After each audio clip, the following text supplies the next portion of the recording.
Diumenge, 27 de novembre, la ciutat de València celebrarà la seva marató més multitudinària i més internacional.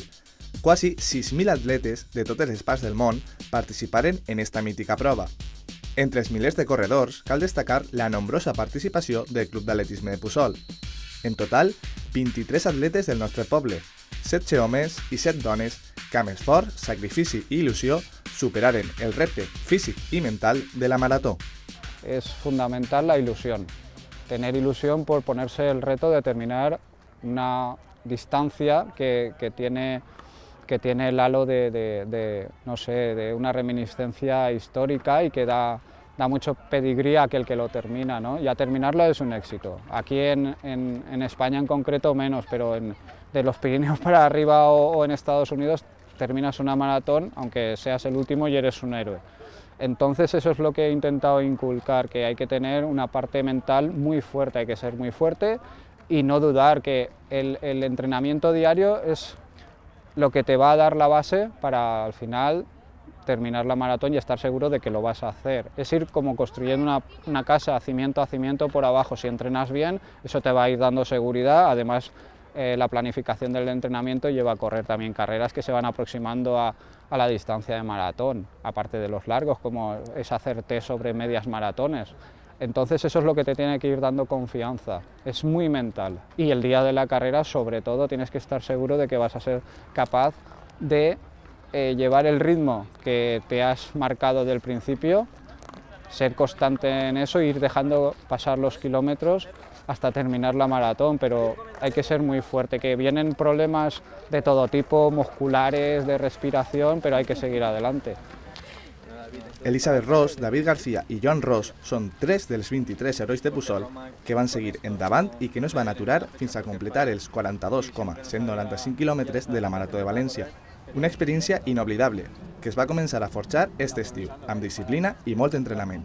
La carrera realmente se hace según como tú la hayas entrenado. O sea, no te va a salir como tú la hayas entrenado.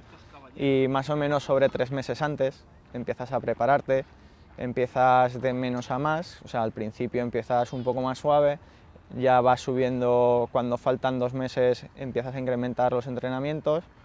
Un mes antes ya llegas a la cumbre de los kilómetros, que sueles hacer sobre 60 a la semana, y ya 2 semanas antes de empezar ya vas bajando el nivel y la semana de antes ya es prácticamente de activación y de relax. Que és més dur entrenar-la que córrer-la al final, perquè són molts dies d'entrenament, molts dies estàs cansat, tens sobrecàrregues i això pues, ho vas duent i te té que fer molta il·lusió. I després el dia de la marató, pues això, els quilòmetres, sobretot els últims que es fan un poc més durs, si has fet la preparació pues estàs bé per afrontar-los, però sobretot tindre clar què vols fer, què vols acabar i una vegada passes la meta ja se t'olvida tot, no? Tot el patiment, disfrutes d'haver-ho realitzat i això, sempre te queda un bon record de l'entrenament i de les experiències que has compartit amb la gent. El marató t'exigeix estar 5-6 dies a la setmana entrenant i no pots botar-te, pots perdre algun dia, però no, hi ha que ser constant, sobretot els caps de setmana. Per això que la família, no? O els familiars, els que tenim família, n'hi ha que destacar l'apoyo que ens donen, no? Perquè no només és el dia que fas la marató que van acompanyar-te, sinó que també són durant 3 mesos que és un temps que hi ha que invertir, des que estar vora 2 hores pràcticament els dies que vens a entrenar, més els caps de setmana 2 o 3 horetes a mesura que vas avançant fent els llargs. Entonces és sacrificat, per aquesta banda hi ha que tindre la concepció o el concepte que per a fer una marató hi ha que entrenar-lo i n'hi ha que arribar en garanties per a gaudir la prova en tota la seva plenitud. Il·lusió, entrenament, disciplina i força mental. Esta és la recepta per a ser capaç de córrer una marató i poder disfrutar de la meravellosa sensació de creuar la meta. Una sensació que Joan Ros ha disfrutat ja en 3 ocasions i que David García va descobrir per primera vegada en esta marató de València.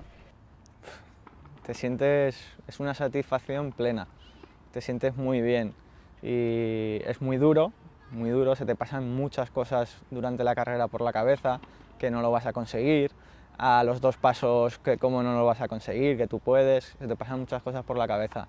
Lo bueno es que nada más cruzar la meta ya estaba deseando empezar a preparar el siguiente maratón. me he quedado con ganas de seguir corriendo. És una satisfacció és plena, vamos, muy buena.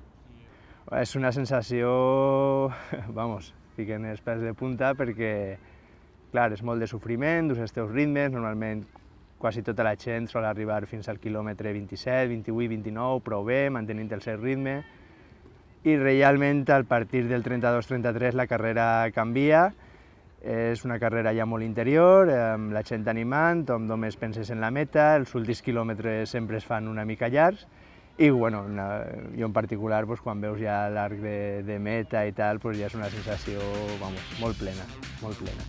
Amb el de València, Elisabeth Ros suma ja 4 maratons, on ha sentit la satisfacció plena de creuar la meta. Tanmateix, esta marató ha sigut especial, ja que l'ha preparat i l'ha compartit amb altres 6 corredores del Club d'Atletisme de Puçol. Este any ha sigut molt especial perquè les dones del Club d'Atletisme Puçol havem preparat la marató, havem fet un equip, l'havem preparat totes juntes, durant aquests mesos havem gaudit de les experiències, de compartir els entrenaments, de recolzar-se unes en altres, i ha estat molt bé. Canvia molt entrenar una marató a soles que fer-la en molta gent, no? I aquest any ha sigut especial per això, sobretot per el grupet que hem fet i per la participació que ha hagut. Ha sigut el primer any que en el Club d'Atletisme ha passat això i espero que passi molt més anys i que la gent poquet a poquet se vagi animant, sobretot la part femenina, que sempre estem un poc més en minoria.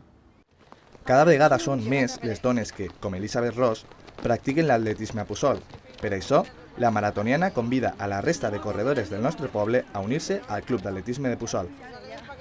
Volia animar a totes les dones d'ací de Puçol que ixen a córrer, encara que isquen 2 dies a la setmana, que pugen ací al club, que s'apunten, perquè jo quan vaig començar a córrer, pues això, igual corria 2 dies a la setmana, me n'anava per el carril bici i me diuen «Puja al Club d'Atletisme» i al Club d'Atletisme allí la gent entrena i competir, que no és aixina, que som un grup, que cada vegada som més dones, que hi ha gent que competeix a tots els nivells, gent que simplement ve per entrenar i gaudir del temps que està així en els demés, i sobretot això, comentar a totes les dones del poble que s'animen i s'apunten, que cada vegada som més i tenim que continuar per aquest camí.